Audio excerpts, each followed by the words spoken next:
I want to look at this from the perspective of American libraries, which have a deep tradition of defending individual privacy when they provide services to library users. And what I'd like to say is that if surveillance is the business model of the internet, then public libraries are well placed to function as an intermediary and a defense against surveillance, at least at the individual level. Their role is as an educator, as an empowerment to an institution for empowerment for the individual who wants to make choices about what happens to their data and how kind of surveillance they're subject to. Now consider 100% of the public libraries in the United States offer access to the internet and provide their communities with essential links to e-government, employment, educational services, and resources. Adding to this, librarians are technology leaders here in the United States. We're a profession that used digital technology for circulation systems, online catalogs, and information databases long before the rise of the internet, and applied privacy principles in the use of that technology. Some of the most knowledgeable experts on the secure use of digital resources and networked and online technologies are librarians. Consider that protecting patron privacy has long been at the center of the mission of the American Library Association and the library profession. As early as 1939, librarians affirmed a right to privacy for library users, asserting that privacy was a necessary condition for the free and full exercise of the right to read and receive ideas. Librarians understand that a lack of privacy in one's reading and intellectual activities inevitably chills inquiry, damaging both individual rights and the democracy that supports those rights, and so has continued to zealously adhere to the professional commitment to protect user privacy. Librarians have protected these rights in small, quiet ways in their day-to-day work. For example, shredding computer sign-up sheets at the end of the day, enabling anonymous logins to institutional databases, informational databases, or even setting up what they call warrant canaries, setting up signs in the window saying, the FBI hasn't been here today, to let people know that they can come into the library with the knowledge that no one's asking for records. They also have worked to protect privacy in more public ways, by opposing warrantless surveillance under the Patriot Act, or going to court to challenge government demands for library records.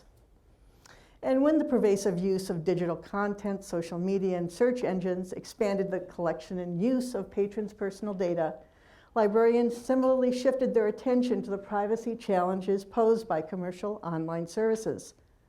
Witness ALA's public protest of Adobe Digital Edition's practice of collecting and transmitting large amounts of unencrypted data about the readers who used its ebook platforms. ALA went out, we marshaled support among the members of the association, we filed a protest, we went public, and ALA soon persuaded Adobe to encrypt the data transmissions to protect the privacy of those readers. Consider, too, that libraries are trusted community institutions that offer confidential information services in a non-commercial atmosphere, a real rarity today.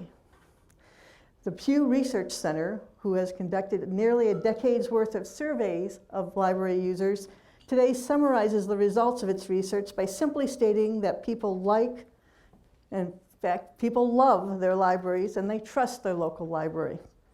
They see the library as a safe space for unobserved and private information seeking. Now, there's an issue with that belief, but we'll set that aside for now. But according to the most recent Pew surveys, a majority of Americans look to their local library for information about technology, with over half of those surveyed agreeing that libraries contribute a lot to their communities by providing a trusted place for people to learn about new technology. More importantly, a majority of those, 80%, say that libraries should definitely offer programs to teach people, including kids and senior citizens, how to use digital tools like computers and smartphones, how to secure the privacy of their data. And in fact, libraries are already deeply involved in providing their communities with instruction in digital literacy. The most recent Public Libraries and Internet survey conducted by the IMLS, the Institute of Museum and Library Sciences here in the United States, over 80% of libraries report that they offer classes on general internet use, general computer skills, and point-of-use technology training to their patrons. So again, if surveillance is the business model of the internet, public libraries are well placed. They're in position to serve as an intermediary and a defense against surveillance. To achieve this, libraries are doing many things, but the real focus is on education, developing classes and learning opportunities that assist patrons to make good decisions about protecting their privacy. A great example of this here in the United States is the San Jose Public Library's Virtual Privacy Lab. I don't know how many of you have heard of it, but in that case, the San Jose librarians and local privacy experts from Berkeley created an online interactive game for patrons to use to become privacy literate. Other libraries are installing privacy self-defense tools on their public computers and offering classes to the community on how to use these secure technologies to take more control over their personal information and online identity.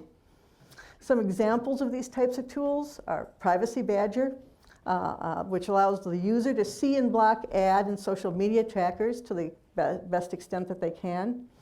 HTTPS Everywhere, which encrypts and secures a person's individual web browsing. There's also DuckDuckGo, a no-track search engine, and the Tor browser, which you must know enables secure anonymous web browsing. And using these tools, libraries are giving control back to the user. They are trying to serve their patrons in the best way they know how and offer them the choice to try to evade surveillance as best they can. It's not perfect, but it does do the job of making those tools available to them and making them, more importantly, making them available on the library's own computers. It does no good to teach somebody how to use the Tor browser and not put the Tor browser on the library's computer.